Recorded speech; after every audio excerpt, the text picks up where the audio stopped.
भारत और कनाडा के संबंध इतने तनावपूर्ण और खराब कभी नहीं रहे जितने अभी हैं। और इस पूरे मामले के एपिसेंटर में एक जो नाम है, वहां से बुलाए गए यानी कनाडा से बुलाए गए हमारे भारतीय उच्चायुक्त, उन्हें अब बुला लिया गया है। अब पूर्व उच्चायुक्त हैं संजय कुमार वर्मा। न्यूज 18 इंडिया से एक्सक्लूसिव बातचीत करने के लिए हमारे साथ इस वक्त हैं। संजय सर, आपका बहुत बहुत शुक्रिया न्यूज 18 इंडिया में आने के लिए। आपके दर्शकों को बहुत बहुत बधाई। क्या वजह है कि आपको इस पूरे मामले में नामित किया गया कनाडा की सरकार ने, और आपके 5 वरिष्ठ राजनयिकों को दूसरे कनिष्ठ जो नीचे के हैं, जूनियर हैं, उन्हें नामित किया जा सकता था, लेकिन आपसे लेकर 6 नंबर तक को नामित किया गया? आखिर वजह क्या? देखिए, उनके मन में क्या चल रहा है तो वो बताए तो बेहतर होगा, लेकिन मुझे ऐसा लगता है कि शायद मन बना लिया था इस कनाडा की सरकार ने कि भारत से रिश्ता बुरा करना है जी। और जब भी आप किसी भी देश के राजदूत को वापस भेजते हैं तो इसका अर्थ बिल्कुल साफ है कि उस देश से आप रिश्ता अच्छा नहीं रखना चाहते हैं। अब थोड़ा सा मैं आपके दर्शकों को इसका एक जो बैकग्राउंड है, इसकी जो पृष्ठभूमि है वो बता देना चाहूँगा। तो पृष्ठभूमि इसकी ये है कि 12 अक्टूबर को मुझे विदेश मंत्रालय वहाँ का, वो कहलाता है ग्लोबल अफेयर्स कनाडा, वहाँ बुलाया गया और सुबह में मैं गया वहाँ पे। रविवार का दिन था और मुझको कहा गया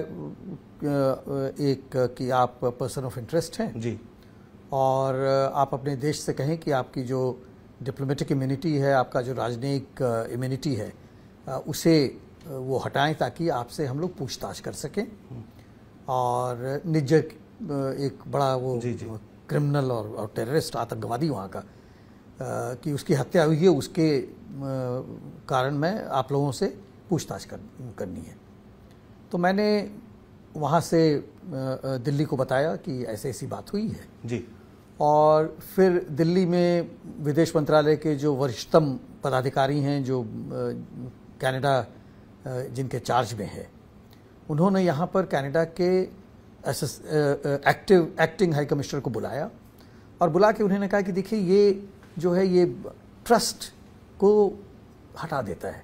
हम दोनों देशों के बीच एक आपस में समझने की एक पद्धति रही है, उसको आपने तोड़ दिया है।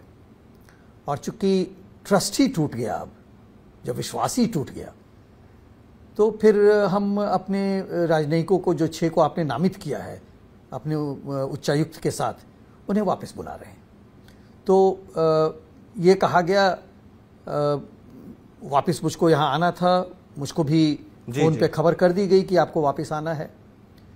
लेकिन उसके ठीक एक दिन के बाद ईमेल के मार्फत एक अटैचमेंट आया, डिप्लोमेटिक नोट जिसको कहते हैं, राजनयिक नोट, वो एक आया और उसमें लिखा हुआ था कि भाई आपको और आपके 5 अन्य साथियों को हम अवांछित व्यक्ति, पर्सोना नॉन ग्राटा के रूप में डिक्लेयर करते हैं और उसके तहत आप 19 अक्टूबर के 11:59 रात्रि के पहले देश छोड़ दें। पाकिस्तान और चीन ऐसे देश है जिनके साथ भारत के संबंध बनते बिगड़ते रहे, लेकिन इस तरह का डिप्लोमेटिक लेवल पे कोई फैसला नहीं हुआ है और न विदेशी सरकार ने ऐसा कुछ किया है। लेकिन ऐसी क्या वजह रही कि ट्रूडो सरकार ने ऐसा फैसला किया और भारत को अपने राजनयिकों को वापस बुलाना पड़ा? देखिए, ऐसा है इसमें कि जब तक मेरी डिप्लोमेटिक इम्यूनिटी है तब तो वियना कन्वेंशन के अनुसार, जिसके तहत जितनी ये कूटनीतिक रिश्ते बनते हैं 2 देशों के बीच, उसके तहत तब तक कोई मुझको आँच नहीं दे सकता है, कोई भी मुझको गिरफ्त में नहीं ले सकता, जैसे आपने कहा।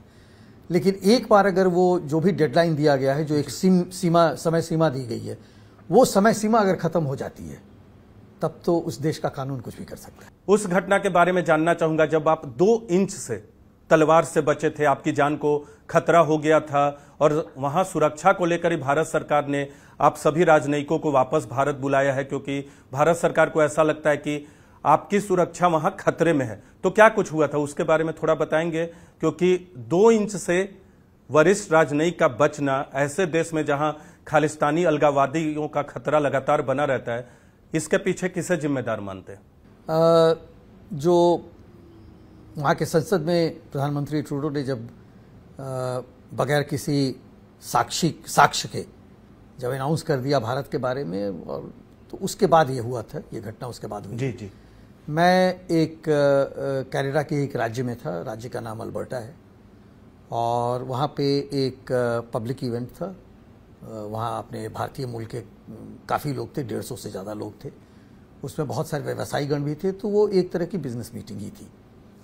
और वहाँ पे जैसा अक्सर होता था वहाँ मेरे साथ, मैं तो बहुत झेल चुका इस चीज़ को। वहाँ जो भी मेरे पब्लिक इवेंट होते थे उसके बाहर में खालिस्तानी टेररिस्ट एक्सट्रीमिस्ट वगैरह जितने थे वो इकट्ठा हो जाते थे और वो भारत के विरोध में नारे लगाते थे।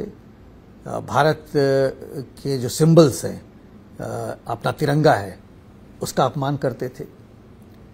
भारत के हमारे माननीय प्रधानमंत्री जी का अपमान करते थे, विदेश मंत्री जी का अपमान करते थे, गृह मंत्री जी का अपमान करते थे, हमारे राष्ट्रीय रक्षा सलाहकार का अपमान करते थे, मेरा अपमान करते थे। और तो ये एक नियम सा बन गया था कि मैं जहां भी जाऊंगा ये तो मिलना ही मिलना है। लेकिन मैं ये अवश्य कहूंगा और धन्यवाद दूंगा कनाडा की सरकार का कि मेरे लिए उन्होंने हमेशा मुस्तैद रखा, लोकल पुलिस और मेरे साथ में क्लोज प्रोटेक्शन जिसको कहते हैं, नज़दीकी तौर पे एक आरसीएमपी के अधिकारी रहते थे और उस दिन भी वो थे वहाँ पे। तो जब मैं जहाँ पर गाड़ी रुकती है, गाड़ी रुकने के बाद जब मैं अंदर जाने की कोशिश करने लगा तो नारेबाजी तो हो रही थी, तो वो पता ही था वो होनी है। और जो लोकल पुलिस थी उसने एक बैरिकेड बना रखा था अपने हाथ से। जी जी। तो उसको तोड़ने की कोशिश एक खालिस्तानी ने की और उसके हाथ में एक तलवार था जी। और उस तलवार को उसने आगे बढ़ाया, लेकिन तब तक मुझको बात समझ में आ गई थी, तो मैंने अपने आप को पीछे कर लिया। हमला करने के लिए बढ़ाया? मैं तो यही कहूँगा जी, मैं तो यही कहूँगा, क्योंकि ये तो कहना मुश्किल है कि वो केवल डरा रहा था या हमला वास्तव में कर रहा था। लेकिन तलवार की नोक आगे आई और मेरे शरीर से कुछ 1 इंच दूर था। तब तक जो लोकल पुलिस के वहाँ पर जाबाज ऑफिसर थे उन्होंने वो देख लिया और फिर उसको धक्का देकर पीछे कर दिया। और आरसीएमपी की जो ऑफिसर हमारे साथ थे वो फिर मुझको अलग से लेकर अंदर लेकर चले गए। तो ये वाकया जो है, इसके कारण मुझे अफसोस तो ये ज़रूर है कि वो इस सीमा तक जा सकते हैं। और जब यहाँ तक जा सकते हैं तो फिर भी ट्रूडो सरकार जो साल 2015 से वहाँ है, लेकिन अभी खालिस्तानी समर्थकों की बात करें, अलगाववादियों की बात करें या फिर भारत विरोधी गतिविधियों की बात करें, आखिर अभी ऐसा क्यों कर रहे हैं? क्योंकि चुनाव नजदीक है या घरेलू राजनीति उनकी मजबूरी है? देखिए, ऐसा है, मैं वहाँ की जो आंतरिक मामले हैं उसके बारे में तो कोई भी कमेंट नहीं करूँगा। लेकिन जो वस्तु स्थिति है वो यही है कि धीरे धीरे ये बोल्ड होते चले जा रहे हैं। ऐसा लग रहा है इन्हें ये प्रोत्साहित हो रहे हैं इस तरह की भारत विरोधी गतिविधियों के लिए और इस तरह की हरकत कर रहे हैं वो। एक और महत्वपूर्ण सवाल है, वहाँ का जो कमीशन गठित हुआ उसमें चीन को लेकर 80 से 90% बातचीत हो रही है और भारत मामले को ट्रूडो ज्यादा तूल दे रहे हैं। आप तो वहां 2 साल से करीब रहे हैं, आप बेहतर जानते हैं कि ऐसा ट्रूडो, भले आप घरेलू राजनीति के बारे में न बात करें, लेकिन अभी मसला ऐसा हो गया है जब भारतीय राजनयिक पे वो सवाल उठा रहे, तो सवाल यह भी बनता है कि आखिर ऐसा क्यों है कि कमीशन में चीन के बारे में ज्यादा बात हो रही है और भारतीय मामले को तूल ज्यादा दिया जा रहा है? आखिर ऐसा क्यों? देखिए, ऐसा है, मैं तो चूंकि भारत और कनाडा के रिश्ते को देखता था तो चीन के बारे में तो बात नहीं कर सकता हूं, लेकिन ये आपका कहना सही है कि अधिकांश वहाँ पर जो बातचीत होती है, विमर्श हो रहा था, वो चीन के हस्तक्षेप को लेकर हो रहा था। जहाँ तक भारत का सवाल है तो उसमें पहले ऐसे समझने की कोशिश हम करें कि ये कमीशन करता क्या था। तो इस कमीशन में भारत के लिए, भारत के विषय पे एक खालिस्तानियों की तरफ से एक कौंसल था, एक वकील था, वकील है था, मैं क्यों कह रहा हूं, वकील है। उसका काम यह है कि वो आरोप लगाता था। वो आरोप आते कहां से थे?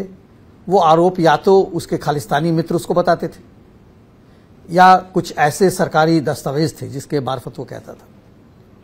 जब उसने आरोप लगा लिया तो या तो सरकारी अधिकारी जी या राजनीतिक नेतागण वहां पर बैठे रहते थे जो उसको और एम्पलीफाई करते थे ओके और उजागर करने की कोशिश करते। तो और अगर ये सारे लोग खालिस्तानी अलगाववादी थे, खालिस्तान के समर्थक भी थे इनमें, ये कहना मुश्किल है। हाँ। लेकिन वहां की सरकार के अंग थे। जी जी।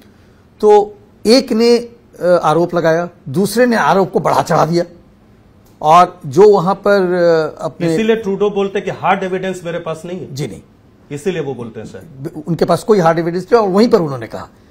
अब तीसरा जो वहां पर जुडिशियल ऑफिसर्स है, लीगल ऑफिसर्स है, वो बेचारे उसका नोट लेते हैं। अब देखिए, जब हम इस तरह के आरोप प्रत्यारोप की बात करते हैं तो जो सबसे मुख्य उसका सिद्धांत है वो है principle of natural justice G, जिसका अर्थ यह है कि अगर किसी पे इल्जाम लगाया जाता है तो जिस पे इल्जाम लगाया गया है उसको अपने को बचाव करने का अधिकार है। ये जो एलिमेंट है, ये जो उसका एक अंग होना चाहिए था, वो है ही नहीं। तब इसका मतलब कि एक तरफा बात हो रही है, उसको आप रिकॉर्ड करके जो मर्जी हो जिस तरह से उसको आप बोल, और इसीलिए एक तरफा आरोप लगा, इसलिए एक तरफा आरोप हो रहा है और एक तरफा बहस हो रही है। 26 लोगों की सूची भारत ने दी है प्रत्यर्पण के लिए। इसके अलावा बहुत सारे ऐसे नाम भी दिए हैं जिनको गिरफ्तार करना चाहता है भारत वहां की सरकार द्वारा। तो आपको लगता है कि इस पर कोई कार्रवाई वैसी नहीं की गई जिस तरह से कनाडा सरकार को करनी चाहिए थी? देखिए, कुछ केसेस में, कुछ फाइल्स पे एक्शन हुआ है, हाँ। और विमर्श हमसे किया गया, हाँ। लेकिन ज्यादातर फाइल ऐसी हैं, हाँ। 20 के लगभग फाइल ऐसी हैं, 21 फाइल के लगभग, जिस पर कि किसी भी ढंग की कार्रवाई नहीं की गई है। तो मैं तो ये मानकर चलूंगा कि वो कार्रवाई करना नहीं चाहते। आखिरकार जब हमने उनको प्रत्यर्पण की सूची भेजी तो हर एक नाम के साथ एक मोटा गट्ठर जाता है दस्तावेजों का। तो हमने जितने हमारे पास एविडेंस थे, साक्ष्य थे, सभी साक्ष्यों को, हार्ड एविडेंस, सभी हार्ड एविडेंस साक्ष्यों को वहां हम भेजते हैं। कई बार क्या होता है कि दोनों देशों की जो कानून पद्धति है वो चूंकि एक दूसरे से थोड़ी अलग है, तो कई बार पूछना पड़ता है कि अच्छा, आप ये किस सेक्शन के आधार पे कह रहे हैं कानून के, और वो वाजिब है क्योंकि ये दो अलग अलग देश हैं। तो वो भी नहीं हो, आप उसको रख के बैठ जाएं, कोई उस पर 10 साल तक कार्रवाई ना करें, तो इसको मैं क्या मानूं? गोल्डी बराड के साथ क्या किया? संक्षेप में जाऊंगा सर, वक्त भी कम है आपके तो पास। उसमें ऐसा हुआ कि हम लोगों ने बताया था गोल्डी बराड कौन है और किस तरह से वो वहां पर अलग अलग तरह के धंधे करता है, गैर कानूनी।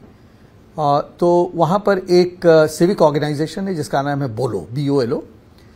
तो बोलो जो है वो पब्लिश करता है, वो प्रकाशित करता है उस लिस्ट को। तो उस लिस्ट में उसका नाम डाला गया, तो हमें बड़ी खुशी हुई। मुझको यह लगा कि चलो कुछ तो हुआ, और लेकिन फिर अचानक उसका नाम गायब हो गया। पूछा आपने क्यों हुआ? पूछा हम लोगों ने, कोई भी उसका सही हमारे हिसाब से सही स्पष्टीकरण न मिला। बहुत सारे भारतीय छात्र वहां रहते हैं, 3 लाख से ज्यादा भारतीय वहां इस वक्त हैं। भारतीय समुदाय के लोगों की बहुत बड़ी तादाद है। तो जो भारतीय छात्र वहां रहते हैं उन पर भी खालिस्तानी अलगाववादी जो है वो असर डाल सकते हैं। उनके अभिभावकों और वहां के छात्रों को आपका क्या सुझाव रहेगा? देखिए, अगर भारतीय मूल के लोगों को हम देखें तो लगभग 20 लाख भारतीय मूल के लोग हैं, और जो भारतीय नागरिक हैं जो वहां पर रह रहे हैं काम करने के लिए किसी और ढंग से, और उसमें छात्र भी शामिल हैं, 10 लाख लगभग वो हैं। तो कुल मिलाकर 30 लाख भारतीय मूल के और भारतीय नागरिक हैं वहां पे। जो खालिस्तानी समर्थक हैं और खालिस्तान समर्थक हैं, और जो खालिस्तानी अलगाववादी और कट्टरपंथी लोग हैं, उन लोगों ने वहां पर धमकियां बहुत तेरे दी हैं। धमकियों में ये कहा जाता है तुम भारत चले जाओ, धमकियों में ये कहा जाता है कि जो हिंदू कैनेडियन है वो वापस भारत जाए। उनको ऐसा लगता है कि वो शायद कनाडा का नागरिक नहीं है, वो भी कनाडा का नागरिक है, उसी कनाडा का नागरिक है। उसके बाद जो हमारे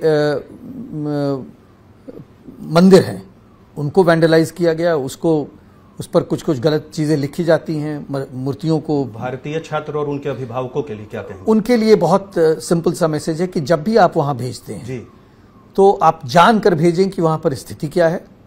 अच्छे यूनिवर्सिटीज में भेजें, ऐसे कॉलेजेस में ना भेजें जो कि केवल बिजनेस के लिए वहाँ लगाया गया, जहाँ पर कि पूरे सप्ताह में एक क्लास होगा और बाकी समय बच्चे घूमते फिरेंगे, वो कुछ उल्टी सीधी नौकरियाँ करेंगे और अब नौकरियाँ भी नहीं उपलब्ध हैं वहाँ पे, रहना मुश्किल है, जगह महंगी है, खाने की परेशानी है।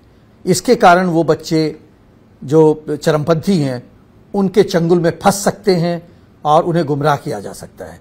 अभिभावकों से मेरा यह कहना है कि आप अपने बच्चों से रोज़ हर हमेशा बात किया करें, उनकी स्थिति जानने की कोशिश करें, उन्हें यह समझाएं कि अगर आसपास में वो कोई भी संदेहास्पद गतिविधि या वस्तु देखते हैं वो तुरंत वहाँ की लोकल पुलिस को इन्फॉर्म करें। आखिरी 2 सवाल है सर, इसके आगे क्या भारत कनाडा के संबंध के बारे में? ट्रूडो सरकार अगर चली जाएगी तो आपको लगता है संबंध बेहतर हो जाएंगे और क्या शर्त होगी बेहतर संबंध के लिए? देखिए, भारत और कनाडा हमेशा से अच्छे मित्र रहे हैं और अच्छे मित्र रहने चाहिए। दोनों हम लोग गणतंत्र हैं, दोनों हम लोग प्रजातंत्र हैं, तो वो होना चाहिए और वो आगे चलना चाहिए। ये एक समय है जिसको मैं एबरेशन कहूँगा, जो इस तरह की बात हो गई है, ये इतर है जो सामान्य है उससे, और जो आगे मैं देख रहा हूँ उसमें संबंध अच्छे होने चाहिए। कनाडा के साथ आने वाले संबंधों पर क्या असर पड़ेगा, कैसे संबंध बेहतर होंगे और उसके लिए शर्त क्या है? देखिए, सरकार वहां कौन रहती है ये तो कनाडा के लोग तय करेंगे और उसमें मैं आगे नहीं जाना चाहूंगा। और मुझे ये उम्मीद है कि चाहे जो भी सरकार हो वह यह सोचेगी कि भारत से रिश्ता रखना क्यों जरूरी है और भारत किस तरह से उन्हें बेनिफिट कर सकता है और हम किस तरह से कनाडा से बेनिफिटेड हो सकते हैं। लेकिन एक बात और, हमारा एक उसमें बहुत बड़ा कंडीशन है और वो यह है कि जो हमारे भारत की अखंडता की तरफ बुरी निगाह रखते हैं उन्हें कंट्रोल करें, उन्हें इजाजत मत दें। खालिस्तानी अलगाववादी, उन्हें आप इजाजत न दें कि आपकी धरती को इस्तेमाल करके वो भारत की तरफ बुरी नजर डालें। अंतिम सवाल करूंगा सर, नेटवर्क 18 ने एक व्यापक सर्वे किया, उसमें करीब 5000 लोग शामिल हुए और करीब 2500 लोगों के आंकड़े हम लोगों ने लिए, क्योंकि बहुत सारे लोग ऐसे भी थे जिनके आंकड़े को शामिल नहीं किया जा सकता था जेन्युइन वजहों से। आप ये बताएं कि उसमें जो भारत का पक्ष है उसी को देश की जनता भी, जो सर्वे में जिन्होंने रिस्पॉन्ड किया, उसी का समर्थन करे। ट्रूडो को करीब 80% लोग जिम्मेदार मानते हैं मौजूदा स्थिति के लिए। तो कैसे इस सर्वे में जो फाइंडिंग्स आए हैं आप कैसे देख रहे हैं? ज्यादातर वही फाइंडिंग्स है जो भारत सरकार का पक्ष है। देखिए, हम तो प्रजातंत्र हैं जी, अगर ज्यादातर प्रजा यही कहती है तो फिर वही देश की नीति है। सर, न्यूज 18 इंडिया से बातचीत करने के लिए बहुत बहुत धन्यवाद। धन्यवाद। तो ये थे हमारे साथ संजय कुमार वर्मा। संजय कुमार वर्मा ने भारत का वो तमाम पक्ष रखा और कनाडा के अंदर की बातें भी बताई कि आखिर क्या कुछ हुआ था। हमारे पास इस वक्त सुरक्षित मौजूद है भारत सरकार के फैसले की वजह से कि आने वाले वक्त में इनकी सुरक्षा को कोई खतरा न हो। लेकिन एक बात तय है कि तब तक कनाडा से संबंध नहीं सुधरेंगे जब तक वहां की सरकार खालिस्तानी अलगाववादियों को अपना समर्थन देना बंद नहीं करती।